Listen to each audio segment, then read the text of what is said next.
आखिरकार बिलावल भुट्टो की लफ्जी गोलाबारी अपोजिशन इत्तेहाद के ताबूत पर आखिरी कील साबित हो रही है। अपोजिशन जमात की जानिब से दूसरी अपोजिशन जमात पर तंजिया तीरों की बौछार की जा रही है। आज़ाद कश्मीर में इंतखाबी मुहिम में बिलावल हुकूमत को भी कड़ी तनकीद का निशाना बना रहे हैं। लेकिन हैरत की बात यह है कि पीटीआई के पीपल्स पार्टी चेयरमैन हुकूमत के साथ साथ अपोजिशन जमात यानी मुस्लिम लीग नून पर तंजिया वार कर रहे हैं। आज भी रावला कोर्ट में जलसे से खिताब में चेयरमैन बिलावल भुट्टो ने लीगी क़यादत पर लफ्जी गोलाबारी करते हुए कहा कि आर पार करने वाले पांव पकड़ सियासत तक आ गए हैं। अब या आर या पार इंशाल्लाह। Nawaz Sharif is a statesman of highest order. Number 2, मुझे उनके पांव भी पकड़ने पड़े फॉर द नेशनल इंटरेस्ट, मैं ये करूंगा because it is my national duty. वो तो कहते थे कि आर और पार होगा। आपने देखा कि कैसे आर और पार होते होते हम पांव पकड़ने की सियासत पर पहुंच चुके हैं। अब वो कहते हैं कि जिसके भी पांव पकड़ना पड़ेगा हम पकड़ेंगे वजीर आजम बनने के लिए। ये नजरियाती सफर आर और पार से लेके पांव पकड़ने तक की सियासत तक पहुंच चुके हैं। नाज़रीन, बिलावल भुट्टो का शहबाज शरीफ के हवाले से यह कहना कि वो किसी के भी पांव पकड़ने के लिए तैयार हैं दुरुस्त नहीं है, क्योंकि शहबाज शरीफ ने यह बात सिर्फ लीगी कायद नवाज शरीफ के लिए कही थी, जबकि बिलावल भुट्टो इस बात को मुख्तलिफ रंग दे रहे हैं। बिलावल भुट्टो गुज़िश्ता कई दिनों से मुस्लिम लीग नून की पॉलिसीज को तनकीद का निशाना बना रहे और आज की तकरीर में भी बार बार नून लीग को हदफ बनाए रखा। उनका कहना था कि मुस्लिम लीग पीटीआई हुकूमत को गिराने में संजीदा नहीं है। हम आवाम को बुज़दार हुकूमत से छुटकारा दिलाना चाहते हैं, लेकिन नून लीग चाहती है कि ये हुकूमत कायम रहे। पता लगा उनका तो कोई दिलचस्पी नहीं है इमरान खान को हटाने में। वो तो यही बुज़दार और यही कठपुतली को चलाना चाहते हैं। वो हमारे साथ मिलके इमरान को गिराने को तैयार नहीं है। अगर वो गिराने को तैयार नहीं है तो उनको जरूरत ही नहीं है। हम आपके साथ मिलके काम करेंगे, हम जियालों के साथ मिलके काम करेंगे। इन बयानात के अलावा भी बिलावल भुट्टो ने पीडीएम और मुस्लिम लीग नून की पॉलिसीज को खुलकर तनकीद का निशाना बनाए रखा। आखिर इसकी वजह क्या है? क्या इसकी वजह आइंदा आम इंतखाबात की तैयारियां हैं, जिसके लिए पीपल्स पार्टी अपोजिशन इत्तेहाद से अपनी राहें जुदा करती नजर आ रही है। ये पैगाम दे रही है कि आइंदा इंतखाबात में पीपल्स पार्टी सिर्फ पीटीआई और इमरान खान ही नहीं बल्कि मुस्लिम लीग नून के खिलाफ भी भरपूर मुहिम चलाएगी। इसीलिए बिलावल भुट्टो आज़ाद कश्मीर में खड़े होकर शरीफ खानदान के खिलाफ बार बार मोदी कार्ड भी खेल रहे हैं। नून लीग के खिलाफ भारत नवाज बयानिया आज़ाद कश्मीर इलेक्शन में नून लीग का वोट तोड़ने की भी एक हिकमत अमली नजर आती। लेकिन क्या पीपल्स पार्टी की यह हिकमत अमली कामयाब होगी? क्या इस हिकमत अमली से आज़ाद कश्मीर और आइंदा आम इंतखाबात में पीपल्स पार्टी मुस्लिम लीग और पीटीआई दोनों को टफ टाइम दे सकेगी? बात करते हैं मुस्लिम लीग नून के रहमान चौधरी साहब से और पीपल्स पार्टी की रहनुमा शर्मिला फारूकी साहिबा से। दोनों का बहुत बहुत शुक्रिया। चौधरी साहब, प्लेट में रख के आप इमरान खान को ज़िमनी इंतखाबात देना चाहते थे। इल्ज़ामात बहुत भी हैं, आगाज़ यहाँ से करते हैं। आप हैं वो जमात जो इमरान खान को ऑफिस से बाहर नहीं करना चाहती, ये सबसे बड़ा इल्ज़ाम है बिलावल का। बिस्मिल्लाहिर्रहमानिर्रहीम। एक तो मेरा ख्याल है कि ये बात मेहरबानी है बिलावल साहब की कि वो तनकीद कर रहे हैं और पीटीआई भी तनकीद करती है नून पे। तो एक सियासी कारकुन के तौर पर तो ये मेरी बात की तस्दीक होती है कि हम ही पाकिस्तान की सबसे बड़ी पार्टी हैं और सारी पार्टियां मिलकर भी हमारा मुकाबला शायद अगले इलेक्शन में ना कर सके। सो बिलावल साहब को मैं समझता हूं कि कश्मीर के इलेक्शन में लोग तवक्को रखते हैं कि वो इमरान खान की कारकर्दगी पर बोलेंगे। हमारी एज ए अपोजिशन जो नून लीग की कारकर्दगी है और जो हुकूमती कारकर्दगी है वो बिलावल साहब की दोनों कारकर्दगियों से, जो उनकी अपोजिशन में है और जो उनकी हुकूमत में है, दोनों से बहुत बेहतर है। सो मेरी दोबारा गुजारिश होगी और हमारा हदफ बिल्कुल भी वो नहीं है और हम उनको ना ही उनके क्या कहते हैं हर बयान का जवाब देना चाहते हैं। अच्छा ठीक, तो शर्मिला साहब ये वो कह रहे हैं कि हमारा हदफ बिल्कुल पीपल्स पार्टी नहीं है। आपका हदफ नून लीग कैसे हो गई? क्या ये इलेक्शन की वजह से, और क्या आप देख रहे हैं कि आगे चल के आपका जो पाला है वो ज्यादा तरीके इंसाफ से नहीं बल्कि नून लीग से पड़ेगा? तो क्या ये इलेक्शन की तैयारी है नून लीग पे तनकीद करना? जी बहुत शुक्रिया अली हैदर साहब। देखिए, अभी चौधरी साहब फरमा रहे थे कि जी वो हकीकी अपोजिशन की जमात है पाकिस्तान में। इनकी जमात का अल्हम्दुलिल्लाह ये ट्रैक रिकॉर्ड रहा है कि हर बार ये डील करके अपनी चीज़ें बचा के, अपनी जान बचा के, अपना माल बचा के ये मुल्क से निकल जाते हैं, और इस दफ़ा भी यही हुआ है। जहाँ तक चेयरमैन बिलावल भुट्टो ज़रदारी साहब की बात है तो वो दो टोक बात करते हैं। उन्होंने जो कहा वो बिल्कुल सही कहा, और उन्होंने ये भी कहा कि जनाब ये वो लोग हैं जो आर या पार की बात करते थे। आपने तो सुना होगा ना कि जब पीडीएम बनी थी और जिसमें पीपल्स पार्टी का सबसे अहम किरदार रहा कि बशमूल पीएमएलएन तमाम अपोजिशन की जमातों को इकट्ठे किया, और ये तो पहले ही भाग रहे थे इलेक्शन से, लेकिन पीपल्स पार्टी ने इनको कायल किया कि आप ज़िमनी इंतखाबात भी लड़ें और आप सेनेट के इलेक्शंस भी लड़ें, और इसमें फ़ायदा किसको हुआ? इनकी जमात को हुआ, पीपल्स पार्टी को हुआ, और नुकसान, सबसे बड़ा नुकसान और धचका पहुंचा पीटीआई को। लेकिन इस पूरे पीडीएम के कॉज को, तहरीक को नुकसान पहुंचाने वाली सिर्फ और सिर्फ पीएमएलएन की जमात है। और मुझे नहीं पता कि आपस में इनकी क्या आपस में लड़ाई है या क्या आपस में ये एक दूसरे के ख़िलाफ़ है, क्योंकि एक लंदन वाली पीएमएलएन है और एक पाकिस्तान वाली पीएमएलएन है। जहाँ तक शहबाज शरीफ का ताल्लुक़ है तो वो तो मेरा ख़्याल है कि मफाहमत के साथ चलना चाहते हैं, लेकिन जो दूसरी जो पीएमएलएन है लंदन वाली, उसका बड़ा मसला ये है कि वो सिर्फ इक़्तिदार के पीछे भागते हैं और कोशिश यही करते हैं कि किसी न किसी तरीके से वो अपनी डील कर लें और बाकी सबको पीछे छोड़ दें। इस दफ़ा भी अली हैदर साहब कुछ ऐसा ही हो रहा है। हो ये रहा है कि जब इस्तीफ़ों की बात आई तो अचानक से ये बात नथी कर दी गई लॉन्ग मार्च के साथ, और एक बहाना बनाया गया कि पीपल्स पार्टी से लड़ाई करें और पीपल्स पार्टी को पीडीएम से खारिज कर दें। मेरा तो सवाल चौधरी साहब से ये भी होगा कि जनाब हमने तो इस्तीफ़े नहीं दिए, हम तो कायल नहीं थे इस्तीफ़े देने के, और हमने पहले दिन ये बात कही थी कि ये आखिरी हरबा होगा। लेकिन अब जब पीपल्स पार्टी नहीं है पीडीएम में, तो ये जो इतने उतावले हो रहे थे इस्तीफ़े देने के लिए, तो ये अभी तक असम्बलियों में क्यों बैठे हैं? सबसे पहले तो ये पंजाब असम्बली से शुरू करें, इस्तीफ़े दे जाएँ ताकि बोजार की हुकूमत गिर जाए।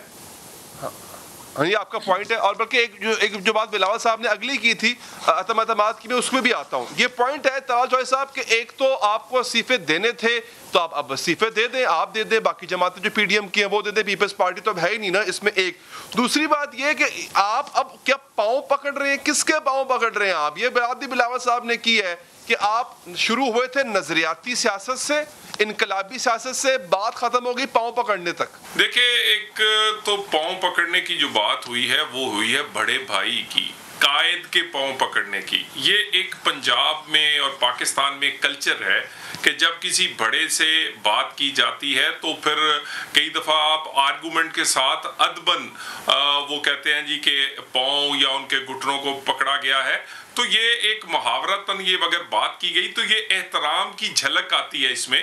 और ये एहतराम जो है ये शहबाज शरीफ साहब से लेके मेरे तक हर एक में है, और वो हमारे कायद हैं, हम उनसे आर्गूमेंट भी करते हैं, हम उनसे अपनी राय भी देते हैं, लेकिन हम उनका एहतराम भी करते हैं। रही ये हमारे घर की बात है, इससे तो बिलावल साहब को भी और बाकी बहुत सारे सीखना चाहिए कि एहतराम से बड़ों के पीछे कैसे चलते हैं, लीडर का एहतराम कैसे करते हैं। लेकिन हम खड़े उसी नजरिए पर हैं जहां पर नवाज शरीफ ने हमें खड़ा किया है। सो मेरा ख्याल है कि बिलावल साहब से दोबारा मेरी गुजारिश है कि ये बातें जो है ये उनके करने वाली नहीं। पाँव पकड़ने वाली, इसको तो शाहिद खाकान अब्बासी साहब ने भी, अब्बासी साहब ने कहा था कि उनको नहीं करनी चाहिए थी। आपके अपने पार्टी के सीनियर लीडर साबिक वज़ीर आज़म कह रहे हैं कि शहबाज शरीफ साहब को ये बात नहीं करनी चाहिए थी। देखिए, उन्होंने उसके बाद अपने बयान की क्लैरिफिकेशन की है। और दूसरी बात ये है कि ये देखिए ना, अब आप ये देख लें कि पाकिस्तान की हर बड़ी सियासी पार्टी का हदफ नून लीग क्यों है? सिर्फ इसलिए है कि क्योंकि हम ही इस वक्त लार्जेस्ट पार्टी है। कराची का इलेक्शन देख लें, नौशहरा का देख लें, खुशाब का देख लें, डस्का का देख लें, वजीराबाद का देख लें। सो पाकिस्तान में इस वक्त जो बाई इलेक्शंस हैं और जितने पोल्स हुए हैं, मियां नवाज शरीफ और वो सबसे बड़ा लीडर और पीएमएलएन सबसे बड़ी पार्टी है। सो मेरा ख्याल है शायद इसलिए तनकीद का निशाना बनाया। अच्छा ठीक, चलें, ये आपका ये मौक़िफ़ है कि आप सबसे बड़ी पार्टी हैं, पीपल्स पार्टी का इस पे अपना मौक़िफ़ है। शर्मिला साहिबा, अब मेरा नहीं ख्याल कि कोई गुंजाइश बाकी रह गई है। जितनी तनकीद बिलावल साहब ने कर दी है, जो बातें पीएमएलएन की तरफ से की जा रही हैं, आप किसी भी मकाम पे अब तो शायद पार्लियामेंट के अंदर भी आप मुश्तरक होकर इत्तेहाद करके अपनी मुश्तरका अपोजिशन का किरदार निभा सकें। कोई गुंजाइश रहती नहीं है बाकी? देखिए हैदर साहब, मैं आपको एक बात बताऊं कि अगर मुल्क के मफाद की बात होगी या कोई ऐसे मामलात होंगे जहां मुल्क की सलामती की बात होगी, सलामती की बात होगी, या कोई ऐसे इश्यूज़ होंगे जिसके ऊपर अपोजिशन के साथ मिल बैठ के काम करने की ज़रूरत होगी, तो वहाँ पर पीपल्स पार्टी पीछे नहीं हटेगी। हम पार्लिमानी पॉलिटिक्स को तरजीह देते हैं। हमने हमेशा ये बात की कि हम असम्बलियों के अंदर और असम्बलियों के बाहर दोनों जगह जद्दोजहद करेंगे। हम कभी मैदान छोड़ के नहीं भागते। अभी चौधरी साहब ने कहा कि जी हम हर जगह इलेक्शन जीते। भाई, आप कराची में भी इलेक्शन हारे और आप, ज़ाहिरी बात है, ठीक है, आपके नंबर ज़्यादा हैं पंजाब के अंदर, तो उसमें आपकी ज़िम्मेदारी भी बनती है। अगर आपने हुकूमत को घर भेजना है, जो आप बात करते थे आर या पार और वोट को इज्जत दो, तो आपके पास तो बहुत अच्छा मौका था। पीपल्स पार्टी ने तो आपको कहा था और ये मशवरा भी दिया था कि आप नो कॉन्फिडेंस वोट जो है वो पंजाब असम्बली के अंदर लेकर आएँ और हमजा शहबाज को जो है आप वज़ीर आला बनाएं। लेकिन क्यों फिर PMLN उससे पीछे भाग गई? वाई? आप तो फिर इस हुकूमत को, इस नाअहल हुकूमत को तकवीत दे रहे हैं ना, इसको टाइम दे रहे हैं। ये तो कब की घर जा चुकी होती। सो ये देखें ना कि आपस में क्या पीछे मामला तय हुए हैं, कहाँ से कहाँ रिलीफ मिल रहा है, ये तो अब सबके सामने है ना। हम तो चलो अब PDM में नहीं रहे, उसका हिस्सा नहीं रहे, तो व्हाट इज़ स्टॉपिंग PMLN के वो इस्तीफे दे के घर बैठ जाए? आप अपनी जो जद्दोजहद है बाहर जारी रखें। आप तो पहले दिन से कह रहे थे कि इस्तीफे दो, तो इस्तीफे दे दें, चले जाएं। क्यों बैठे हैं आप असम्बलियों के अंदर? पीपल्स पार्टी तो नहीं आपको रोक रही। बिल्कुल ठीक, इस्तीफे भी नहीं दे रहे और अदम एतमाद की तहरीक के लिए भी कोशिश वो वाली नहीं कर रहे हैं। यस चौधरी साहब, सर अगेन मैं आपसे, मेरा वही सवाल है जो मैंने शबीरा साहबा से किया।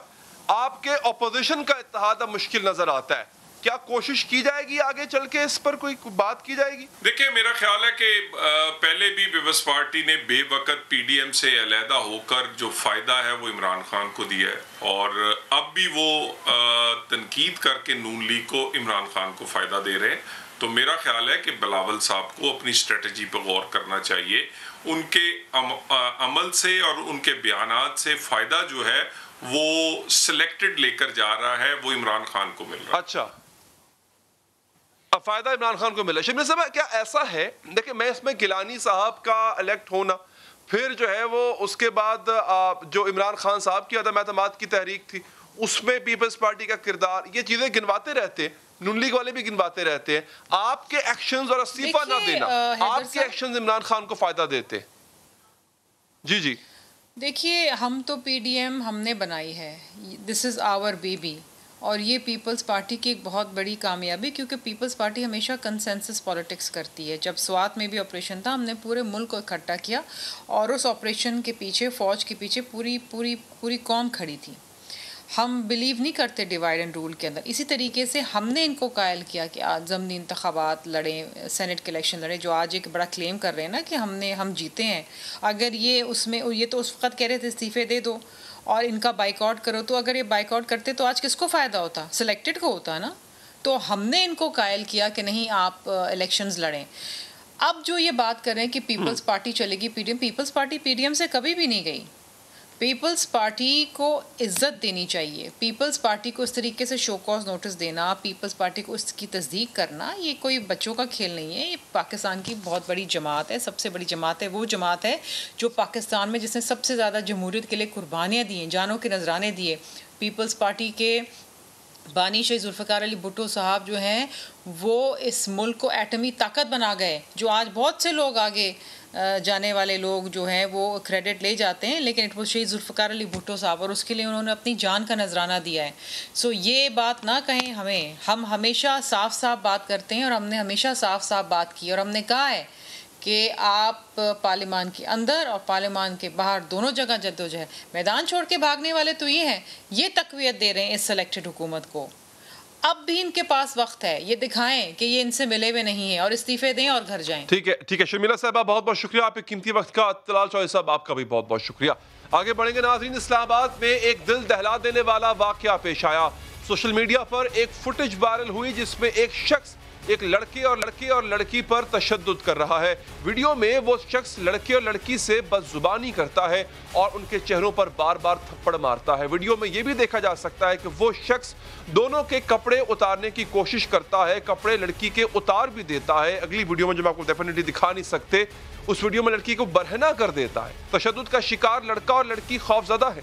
लड़की सिसकियां ले रही है, रो रही है, लेकिन वो शख्स रहम नहीं कर रहा और मुसलसल तशद्दुद करता चला जा रहा है। जो सामने आने के बाद पुलिस से खोज लगाया तो मालूम हुआ कि तशद्दुद करने वाला शख्स का नाम उस्मान मिर्जा है। पुलिस ने उस्मान मिर्जा समेत 2 मुलजिमों को गिरफ्तार करके इनके खिलाफ मुकदमा दर्ज कर लिया। तीनों मुलजिमों के खिलाफ 2 रोजा रिमांड भी हासिल कर लिया गया है कि इसमें खातून को हरासा करने समेत दीगर इल्जामात की दफात शामिल की गई हैं। मुतासरा खातून के बयान से मालूम होगा कि क्या ज्यादती भी की गई है। अगर ज्यादती की गई या इसकी कोशिश भी की गई तो इसकी दफात भी FIR में शामिल की जाएंगी। BBC के मुताबिक ये वीडियो पुरानी है और इसमें तशद्दुद करने वाले मुलजिम इस्लामाबाद में एक कार शोरूम का मालिक है। इसके अलावा मुलजिम की ऐसी वीडियोस भी मौजूद हैं जिसमें वो असलहे की नुमाइश करता नजर आ रहा है। अब सवाल ये पैदा होता है कि इस मुलजिम के खिलाफ केस मजीद आगे कैसे चलेगा और इसे कितनी सजा हो सकती है। जवाब लेंगे मारूफ वकील जनाब वक्कास अब्रेज साहब से। वक्कास साहब, शुक्रिया आपके कीमती वक्त का। ये जो दफात इसमें लगाई गई हैं, जरा इनके बारे में बताइएगा। इनका क्या ये बेलेबल होती हैं, ये कितनी संगीन है, और जो हमें वीडियो में ये आदमी एक्ट करता हुआ नजर आ रहा था, क्या उसके अकॉर्डिंग ही दफात लगाई गई? हैदर, सबसे पहले तो मैं ये कहना चाहूंगा कि काजी ये वक्त को रहती है शिकायत मुझ पे इल्जाम है कि मैं जंजीर हिला देता हूं। हैदर, इसकी सबसे पहले इस जाबराना सफाकाना इक़दाम की जितनी भी मजम्मत की जाए वो कम है, और आईनी तौर पर कानूनी तौर पर इसकी जितनी भी मरम्मत की जाए वो भी कम है। जहां तक दफात का ताल्लुक है जो इस FIR के अंदर लगाई गई है, जिनका इतला किया गया है, इसमें एक दफा ऐसी है 354A जिसकी सजा जो है वो सजाए मौत है या लाइफ इम्प्रिजमेंट है। इसके अलावा जितनी भी दीगर दफात हैं, 3 दफात है, उसमें से 506 2 है, वो भी नॉन बेलेबल है, और जो रेस्ट ऑफ 2 अदर प्रोविजंस हैं वो जो है वो बेलेबल प्रोविजंस हैं। लिहाजा अगर इन टोटो केस को देखा जाए तो मैं ये समझता हूं कि अगर इसे स्ट्रांगली प्रेजेंट किया जाए, प्रॉपर्ली इन्वेस्टिगेट इंटेरोगेट किया जाए, वीडियो का फोरेंसिक करवा लिया जाए, और the most pivotal pertinent thing in this case के जो अफेक्टी हैं, जो मजरूब हैं, जो मुतासरा खवातीन हैं, उनकी स्टेटमेंट इस केस में मैग्ना कार्टा की हैसियत रखती है। जब तक उनकी स्टेटमेंट सफा मिसल पे नहीं आएगी, कोर्ट के सामने नहीं आएगी, ये केस के अंदर जान नहीं पड़ेगी, और अल्टीमेटली अगर वो अपनी स्टेटमेंट नहीं देती किसी भी सोशल प्रेशर की वजह से या अदम तहफ़्फ़ुज़ की वजह से, तो उसका अल्टीमेट बेनिफिट जो है वो एक्यूज पर्सन को चला जाएगा। हैदर, एक बात मैं जरूर कहना चाहूंगा, ये जो फुटेज आपने दिखाई है, इसके अलावा एक और फुटेज आई है जिसमें मुल्जिम ये कह रहा है कि मैं कुछ दिन के लिए अपना फोन बंद करने लगा हूं चूंकि कल मेरी बेल जो है वो मंसूख हो जाएगी और फर्दर जो है 20-25 दिन के बाद मैं बाहर आ जाऊंगा। मैं ये समझता हूं कि जिस माशरे के अंदर जालिम और जाबिर लोग इतनी सफाकाना तरीके से जुल्म करते हैं और कानून को अपने पांव की जूती समझते हैं, ऐसे माशरे के निजाम में इंसाफ का शराजा सस्ते कांच की तरह चकनाचूर हो जाता है। ऐसे लोगों के लिए हमारे लॉ एनफोर्सिंग। वक्कास साहब, ये बताइएगा कि जो वीडियो है इसकी क्या अहमियत है? वीडियो एविडेंस इससे पहले भी हम देख चुके हैं, एक केस में सुप्रीम कोर्ट में वो केस चला था और वहां पे वीडियो एविडेंस, ये जो अरशद मलिक साहब का केस था, उसमें भी वीडियो एविडेंस के हवाले से एक पैरामीटर सेट किया था सुप्रीम कोर्ट ने। उसी पैरामीटर को सामने रखते हुए जो ये वीडियो के फिलहाल इस शख्स पे जो इल्जाम है वो उस वीडियो की नौयत तक की है, तो इस वीडियो की क्या अहमियत होगी? देखिए, वीडियो की बहुत ज्यादा अहमियत है और आर्टिकल 164 है कानून शहादत ऑर्डर 1984 का, जो कि ये कहता है कोई भी इलेक्ट्रॉनिक एविडेंस है किसी भी केस में, स्पेशली अगर कोई वीडियो है, कोई फुटेज है, तो वो एडमिसिबल है। उसकी वैलिडिटी और उसकी ऑथेंटिफिकेशन एक चीज से हम तयन कर सकते हैं कि ये वीडियो किस मोबाइल से बनाई गई, इसके अंदर जो पिक्चर्स हैं जो इसके अंदर शो की जा रही है, एट द सेम टाइम जो वॉइस है क्या वो ओरिजिनल है। जब तक ये चीज जो है वेरीफाई नहीं की जाएगी, ये वीडियो। लेकिन देखिए यहाँ पे एक मसला आ गया ना, अब ये वीडियो मुल्ज़िमान के मोबाइल से है, वो तो शायद अब तक उन्होंने डिस्ट्रॉय भी कर दिया हो या गायब कर दिया हो, वैसे ये वीडियो वायरल है, तो इसका फोरेंसिक जब तक वो मोबाइल नहीं मिलता तब तक फोरेंसिक नहीं हो सकता सर इसका? बिल्कुल इसी तरह हैदर, जब तक वो असल मोबाइल जिसकी गैलरी में ये वीडियो सेव थी वो नहीं मिलता, तब तक इसका फोरेंसिक नहीं हो जाएगा और इस एविडेंस की वैलिडिटी पे या ऑथेंटिसिटी पे सवालात उठाए जाएंगे। और दूसरी चीज ये है हैदर, इससे भी ज्यादा जरूरी चीज ये है कि इस FIR के अंदर जो स्टोरी नरेट की गई है उसमें ये पुलिस ऑफिसर्स की तरफ से ये बताया गया है, चूंकि ये FIR के अंदर प्राइवेट कंप्लेंट नहीं है बल्कि पुलिस खुद मुद्दई बनी है। जब तक ये बच्चियां जिनके साथ ये ज्यादती हुई है, जिनके साथ 354A की ये जो ऑफेंस कमिट हुआ है, जब तक इनकी स्टेटमेंट सफाई मिसल पे नहीं आती, ये जितने भी लोग हैं जो पूरे एक गैंग की सूरत में मौजूद हैं, इनके गिर्द पुलिस घेरा तंग नहीं कर सकती, अदालत इन्हें कन्विक्ट नहीं कर सकती। यहां पे जो सबसे जरूरी चीज है, जो वीडियो से भी ज्यादा जरूरी चीज है, वो ये होनी चाहिए कि पुलिस को चाहिए कि जो अफेक्टिव हैं, जो मजरूब हैं, इनको तहफ्फुज दिया जाए, इनको प्रोटेक्शन दिया जाए। बदकिस्मती से हमारे मुल्क में तो जजेस को तहफ्फुज नहीं दिया जाता, तो ये गवाहान हैं, जो मजरूब पार्टीज हैं, इनका तहफ्फुज जो है that is the burning issue of the day. लिहाजा इस केस के अंदर चूंकि पुलिस मुद्दई है, लिहाजा ये केस के अंदर FIR में किसी कंप्रोमाइज की गुंजाइश नहीं होगी। और पुलिस ऑफिसर के खड़े होने का मतलब यह है कि IG साहब खुद यहाँ पे खड़े हैं और पुलिस की नुमाइंदगी कर रहे हैं कि हमारा मकसद इज्जत आबरू जान माल का तहफ्फुज है और हम इस चीज की जमानत देते हैं कि हम अवाम की इज्जत आबरू माल जान का तहफ्फुज के निगहबान हैं। बहुत बहुत शुक्रिया, आपने बड़े ही तफसीली समझाया है, तमाम कानूनी पहलुओं को समझाया आपने, आपका बहुत बहुत शुक्रिया। एक वक्फा नाज़रीन यहाँ पर लेंगे और वक्फे के बाद आपको बताएंगे क्या इमरान खान साहब के जो एहतसाब का बयानिया है वो आज भी कायम है या उसका धड़न तख्ता हो गया। इस वक्फे के बाद नाज़रीन, हर गुजरते दिन वज़ीर आज़म इमरान खान का एहतसाब का बयानिया बोसीदा होता जा रहा है, रेत की दीवार साबित हो रहा है। वज़ीर आज़म अपने सियासी मुखालिफिन के खिलाफ इल्ज़ामात लगाते हैं, एहतसाब ब्यूरो इन रहनुमाओं के खिलाफ केस बनाता है, गिरफ्तारियां तक कर ली जाती हैं लेकिन फिर सबूत नहीं पेश किए जाते। नैब जो केस बनाती है वो अदालत में बनाती है, यूं मुल्ज़िमान को अदालत से जमानत मिल जाती है और अदालत जब केस की समाअत करती है और तफसीली फैसला जारी करती है तो इस फैसले में नैब पर बहुत ही संजीदा सवाल उठाए जाते हैं। ख्वाजा आसिफ हो, एहसन इकबाल हो, शाहिद ताकाना बासी हो, मिफ्ता इस्माइल हो या फिर साद रफीक हो, इनकी जमानत के अदालती फैसले नैब के खिलाफ चार्जशीट मालूम होते हैं। आज लाहौर हाई कोर्ट ने नून लीग के रहनुमा ख्वाजा आसिफ की जमानत पर रिहाई की दरख्वास्त का फैसला जारी कर दिया। 18 सफात पर फैसले में कहा गया है कि ख्वाजा आसिफ पर आमदन से जायद असासों का इल्जाम तफ्तीश तलब है, इनके खिलाफ आज तक रेफरेंस दायर नहीं किया गया।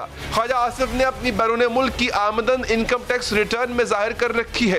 अदालती फैसले में कहा गया कि तस्लीम शुदा हकीकत है ख्वाजा आसिफ ने कौमी खजाने को नुकसान नहीं पहुंचाया। इसी तरह इस्लामाबाद हाई कोर्ट ने एहसन इकबाल की जमानत से मुतालिक तफसीली फैसला जारी किया। इसमें लिखा गया है कि एहसन इकबाल को गिरफ्तार करके नैब ने अपने इख्तियारात से तजावुज किया। तफसीली फैसले में कहा गया कि नैब एहसन इकबाल पर करप्शन इल्जाम का सबूत देने में नाकाम रहा और मंसूबे में माली फायदा लेने के शवाहिद पेश करने में भी नाकाम रहा। तफसीली फैसले में यह भी लिखा गया कि नैब ने रिकॉर्ड पर ऐसा कोई इल्जाम लगाया ही नहीं कि पिटिशनर ने कोई माली फायदा उठाया। नैब प्रोसिक्यूटर जनरल करप्शन से मुतालिक मवाद अदालत को पेश न कर सके। जब शहबाज शरीफ को लाहौर हाई कोर्ट ने जमानत दी तो इसके तफसीली फैसले में भी लिखा कि शहबाज शरीफ पर 27 करोड़ रुपए के असासों का इल्जाम तो लगाया गया लेकिन सबूत कोई नहीं दिया गया। शहबाज शरीफ के जराए आमदन साबित करने के लिए नैब ने कोई तफ्तीश नहीं की। तफसीली फैसले के मुताबिक नैब ने यह एतराफ भी किया कि शहबाज शरीफ पर किकबैक्स या नाजायज रुकूम वसूल करने का इल्जाम नहीं। जब सिंध हाई कोर्ट ने पाकिस्तान स्टेट ऑयल के साबिक MD शेख इमरान की गैर कानूनी तैनाती से मुतालिक केस में शाहिद ताकाना बासी को जमानत दी तो तफसीली फैसले में लिखा इस बात को मुसरद नहीं किया जा सकता कि नैब ने सियासी दबाव में लाने के लिए रेफरेंस बनाया। फैसले के मुताबिक रेफरेंस बनाने का मकसद शाहिद ताकाना बासी की जुबान बंद कराना है। LNG रेफरेंस में इस्लामाबाद हाई कोर्ट ने नून लीगी रहनुमा मिफ्ता इस्माइल को जमानत दी तो तफसीली फैसले में लिखा ऐसा कोई मवाद सामने नहीं लाया गया जो मिफ्ता इस्माइल का ताल्लुक जुर्म से जोड़े। नैब ने खजाने को नुकसान का जो तखमीना लगाया वो मफरूजे पर मबनी था। ख्वाजा साद रफीक और सलमान रफीक की जमानत के तफसीली फैसले में तो सुप्रीम कोर्ट ने नैब की सरजनिश की। अदालत ने अपने फैसले में कहा कि शवाहिद देखने से ये मालूम नहीं होता कि चेयरमैन नैब ने इस मामले पर मजीद कार्रवाई का फैसला किन बुनियादों पर किया। फैसले में अदालत ने यह भी लिखा कि कंपनी के खिलाफ रेफरेंस में 5 इल्जामात लगाए गए थे, लेकिन नैब ने साद रफीक और सलमान रफीक से इन इल्जामात पर एक सवाल भी ना किया। अदालत ने यह भी लिखा कि नैब रकम की लेन देन में किसी किस्म की कानून की खिलाफ वर्जी को साबित नहीं कर सका, ना ही यह साबित कर सका कि साद रफीक और सलमान रफीक ने बदयांती और गैर कानूनी तरीके से अपने असासों में इजाफा किया। इस तरह नून लीग के किसी रहनुमा के खिलाफ नैब का कोई केस ना आगे बढ़ा है, ना ही कोई रिकवरी हुई है। इससे क्या नतीजा अखज़ किया जाए, तजिया लेंगे आरिफ हमीद भट्टी साहब से। भट्टी साहब आपके वक्त का, भट्टी साहब क्या वजह क्या है? इतना कुछ कहा गया, बताया गया, इमरान खान साहब का एहतसाब का बयानिया, इसका नतीजा क्या निकला? आप क्या कहते हैं कि इमरान खान साहब इस बयानी को कंटिन्यू कर पाएंगे? बिस्मिल्लाहिर्रहमानिर्रहीम।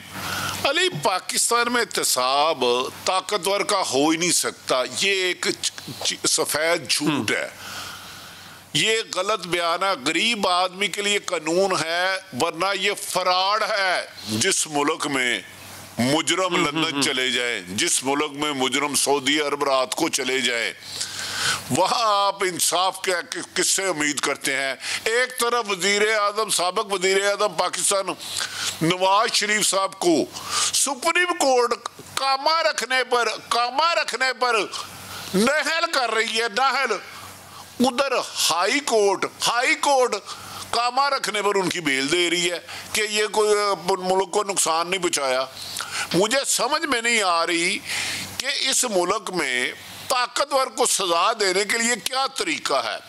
नवाज शरीफ पर अरबों रुपए के इल्जामात, शहबाज शरीफ पर अरबों के, जरदारी साहब पे, फरियाल साहब के, लेकिन सजा इनमें से किसी को होती नहीं। ये सजाएं 2 दफा पीपल्स पार्टी की हुकूमत करप्शन पे खत्म हुई, 2 दफा नून लीग की। इसका मतलब है ये लोग सारे करप्शन करते ही नहीं। ये जो 20 करोड़ अवाम भूख से मर रही है, सारी करप्शन हम लोग करते हैं। मुझे बताए ये क्या इंसाफ है यार? ये कैसा? यहाँ फिर नैब ने अब तक इन दोनों खानदानों पर अरबों रुपए लगा दिए इन्वेस्टिगेशन करने पे। यहाँ नैब कमजोर है। एक तरफ नैब कहती है कि हमारी 3 महीने में फैसला होना चाहिए, लेकिन उसके लिए रोजाना हेयरिंग चाहिए, हमारे पास जज ही नहीं है। प्राइम मिनिस्टर 4 दफा कह चुके हैं मैं 120 नैब अदालतें बनाऊंगा, बनती नहीं है।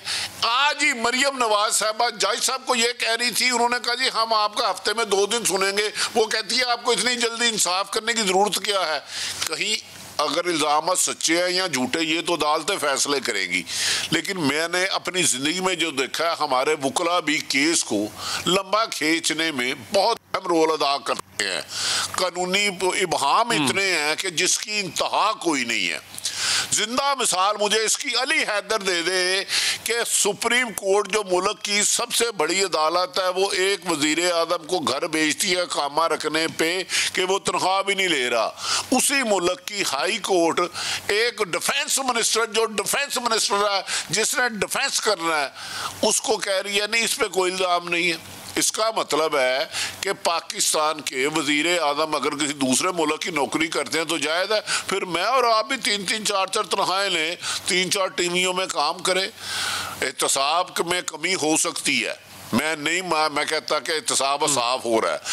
इमरान खान के दौर में खुद रिंग रोड पिंडी आता है तो एक मुल्ज़िम नहीं पकड़ा जाता। सिलेक्टेड एहतसाब के साथ कमज़ोर एहतसाब भी इस मुल्क की जड़ों को खोखला कर रहा है। ये हमारे मुल्क के हुक्मरानों को, अदालतों को या जो भी इदारे, उन्हें सोचना होगा। लेकिन अब लोगों का एहतसाब से अमल उठता जा रहा है।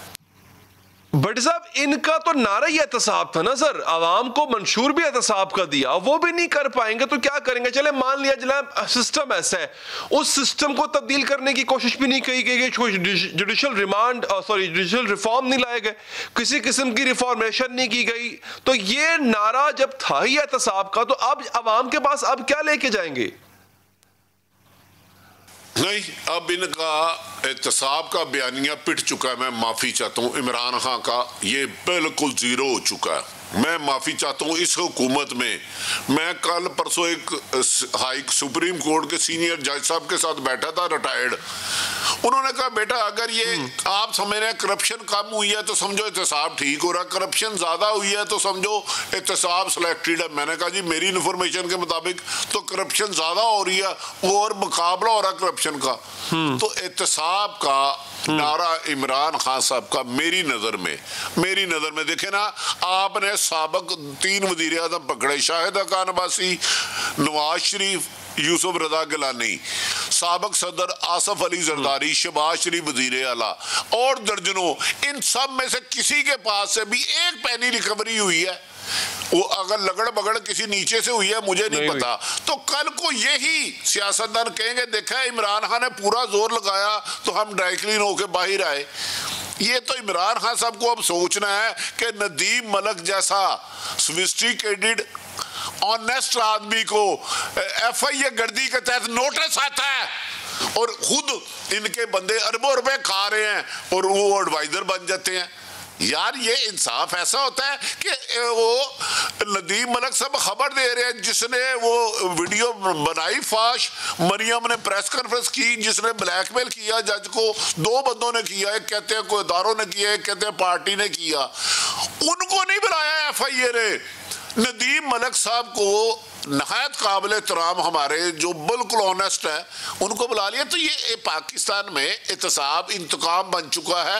मैं एहतराम से कहता हूँ लाहौर डायरेक्टर FIA कुछ साफियों को बायोडाटा इकट्ठा कर रहा है कि यार इन्हें मैंने स्क्रू करना है।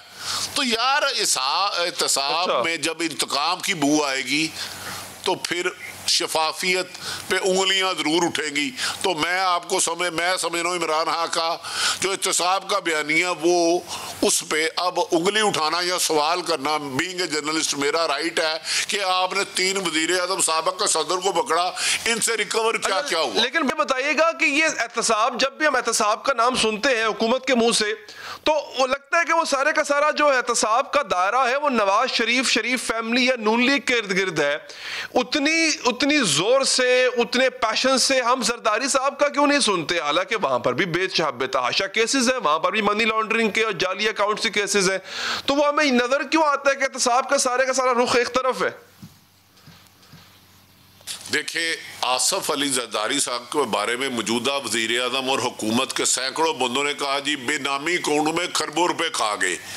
अब उसमें से 33 अरब हुआ और एक में भी नाम आसफ अली जरदारी का नहीं है। तो यार ये मुकबका खुदा का वास्ता है, या एहतसाब का नाम लेना छोड़ दो या एहतसाब शफाफ करना छोड़ दो। उसमें से आपको पता है लातादाद लोग पैसे दे चुके हैं लेकिन किसी में भी मुझे जरदारी को नामजद नहीं किया। इसका मतलब है आप लुक छुप के डीलें कर रहे हैं, आप आवाम को गुमराह कर रहे हैं, महंगाई, बेरोजगारी, लाकानूनियत से नजर हटाने के लिए एहतसाब कर रहे हैं। करें एहतसाब, सब मेरा भी करें, सबका करें, लेकिन करें तो शफाफ ना। ये तो नहीं कि रिंग रोड में अरबों रुपए के फ्रॉड का इंकशाफ खुद वजीर आज़म इमरान खान कहे और जुल्फी बुखारी उस पर रिजाइन दे लेकिन पप्पू दुबई मौजे करना जाए। अभी तक एक उसका बंदा पकड़ा गया, अभी तक मुझे बताए नवाज शरीफ फैमिली में या जरदारी फैमिली में इमरान खान की हुकूमत में बनने वाले केस में एक में भी सुधाओ। नवाज शरीफ को जो नहल किया गया है वो उसकी हुकूमत में बना था, उस पर GIT बनी थी, उसमें सुप्रीम कोर्ट ने नहल की है, याद रहे। इमरान खान साहब ने 25 जुलाई 2018 के बाद जो भी केस बनाया है अभी तक किसी एक सियासतदान को सजा मिली है तो मेरी रहनुमाई कर दे। इसलिए इमरान खान से तवक्को थी, ये एहतसाब के नाम पर आए थे, लेकिन इमरान खान के इर्द गिर्द शहनशाह अकबर जिसे कहते हैं शहजाद अकबर, उसकी जो कहानी है ना उसके लिए 3 नैब बनानी पड़ेगी। आज अली हैदर याद रख ले 3 नैब, मैं एक नहीं कह रहा। अच्छा, ये वक्त आएगा इंशाअल्लाह ताला। मैंने 10 हुकूमतें आते जाते देखी हैं। इस हुकूमत में कुछ लोग, इमरान खान पर करप्शन के इल्ज़ाम नहीं है लेकिन कुछ लोग करप्शन का मुकाबला कर रहे हैं एक दूसरे से आगे नंबर ले जाने के लिए और वो वजीर आज़म के इर्द गिर्द है। अब हम सर उनके शहजाद अकबर साहब ने क्या किया वो भी बता दें। यार करीब तरीन है, उन्हें खुद बताया मैं क्या करूं, ये मुझे बता दे, अली हैदर बता दे ये क्या तरीका है, ये कौन से दीन और दुनिया की किताब में लिखा है कि नवाज शरीफ की हुकूमत में करप्शन हो तो हराम, जरदारी साहब की हुकूमत में करप्शन हो तो हराम, इमरान खान की हुकूमत में हो तो हलाल। ये कहाँ लिखा है? और करप्शन तो करप्शन है, किसी भी हुकूमत में हो। क्या इस हुकूमत में करप्शन नहीं हो रही? बहुत ज्यादा हो रही है। मुझे कोई एक अदारा बता दे जिसमें सिर्फ 5% करप्शन कम की हो। मैं करप्शन तो कह ही नहीं, खत्म होना तो बड़ी दूर की बात है यार। इमरान खान साहब खुद फरमाते थे रोजाना 10 से 12 अरब करप्शन होती है, मैं आते सार वो खत्म करूंगा। 10 से 12 रोजाना अरब वाली करप्शन अगर इमरान खान साहब ने खत्म की हुई तो मुल्क के कर्जा उतर चुका होता था। बदकिस्मती है, इमरान खान की टीम माजी की टीमों से ज्यादा अच्छी खिलाड़ी है करप्शन की। ठीक है भट्टी साहब, बहुत बहुत शुक्रिया सर आपके कीमती वक्त का। एक वक्फा लेते हैं जी, वक्फे के बाद बात करेंगे दिलीप कुमार साहब के हवाले से, जिनको बरे सगीर पाक व हिंद में एक अजीम फनकार के तौर पे हमेशा याद किया जाएगा।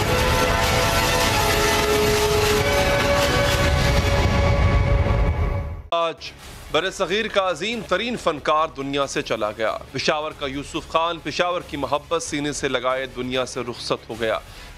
करोड़ों चाहने वालों को उदास कर गया। 98 बरस की उम्र और तवील अलालत के बाद आज सुबह दिलीप कुमार साहब के इंतकाल की खबर उनके मद्दाहों पर बिजली बनकर गिरी। ताज़ियत भरे पैगामात आने लगे। मीडिया और सोशल मीडिया दिलीप कुमार की खबरों से भर गया। उनकी रहायशगाह पर मद्दाहों के साथ साथ फिल्मी बिरादरी के अफराद का तांता बंध गया, जिसके बाद मुंबई के जुहू कब्रिस्तान में पूरे सरकारी एजाज के साथ उनकी तदफीन कर दी गई। दिलीप कुमार साहब की मौत की खबर ने करोड़ों दिलों को उदास कर दिया और सिर्फ भारत ही नहीं बल्कि पूरा बर्रे सगीर उनकी मौत का सोग मना रहा है।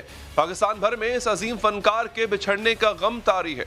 सदर, वजीर आजम समेत आला हुकूमती शख्सियात दुखी भरे जज्बात का इजहार कर रहे हैं। उनकी मग़फ़रत की दुआएं की जा रही हैं। वज़ीर आज़म इमरान खान ने अपने पैगाम में दिलीप कुमार साहब के साथ खुसूसी ताल्लुकात का इजहार करते हुए कहा कि दिलीप कुमार की शौकत खानम अस्पताल के लिए खिदमात भुला नहीं सकता। 90 की दहाई में जब इमरान खान शौकत खानम अस्पताल के लिए फंड रेजिंग कर रहे थे, तब वो इमरान खान की दावत पर पेशावर तशरीफ भी लाए थे। मौका पर उन्होंने इमरान खान की शानदार अल्फाज में तारीफ की। दिलीप कुमार साहब का पाकिस्तान के साथ लगाव की वजह उनका आबाई घर था जो पेशावर में था, और 1935 में वो पेशावर के घर से मुंबई चले गए थे और मुंबई जाकर पेशावर का मोहम्मद यूसुफ खान दिलीप कुमार हो गया। अपने फन की बुलंदियों को छुआ, बॉलीवुड की फिल्म नगरी पर 50 साल तक राज किया। दिल को छू लेने वाली अदाकारी की वजह से शहनशाह जज्बात यानी ट्रेजेडी किंग का खिताब मिला। उन्होंने फिल्मी दुनिया का हर बड़ा एजाज, हर बड़ा अवार्ड अपने नाम किया, लेकिन उनका दिल पाकिस्तान में अटका रहा, पेशावर की गलियों और कूचों में भटकता रहा। वो बार बार अपने आबाई घर को याद करते थे, बचपन की यादों की बात किया करते। सिर्फ दिलीप कुमार साहब ही पाकिस्तान की मोहब्बत में मुब्तला नहीं थे, बल्कि पाकिस्तान भी उनकी मोहब्बत का जवाब मोहब्बत से ही देता रहा।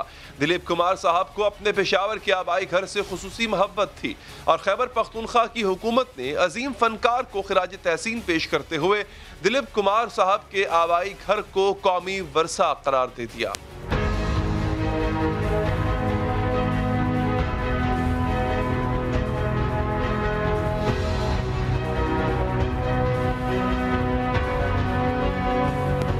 खैबर पख्तूनख्वा हुकूमत के इस ऐलान ने दिलीप कुमार को जज्बाती कर दिया। उन्होंने ट्विटर पर अपने इस घर से जुड़ी यादों को ताज़ा किया था, जहां वो अपने घराने के साथ रहा करते थे।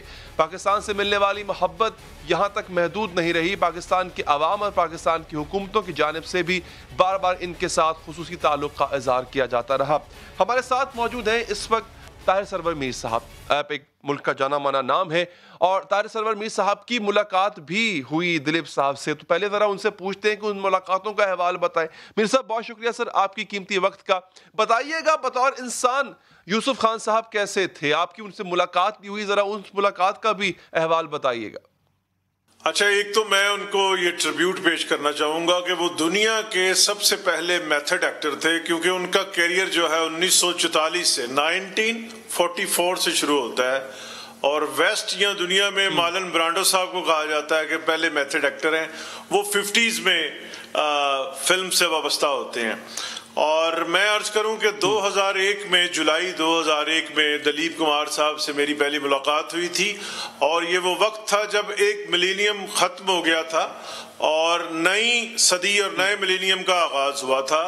तो मैंने इत्तफाक से 20 दिन बम्बई में रहा था और उनके घर में मेरे मेज़बान दिलीप कुमार साहब थे, और मैं अपने दोस्तों परवेज़ मेहदी और जाहिद खान, हमारे एक दोस्त है, हम तीनों दिलीप कुमार साहब के मेहमान थे।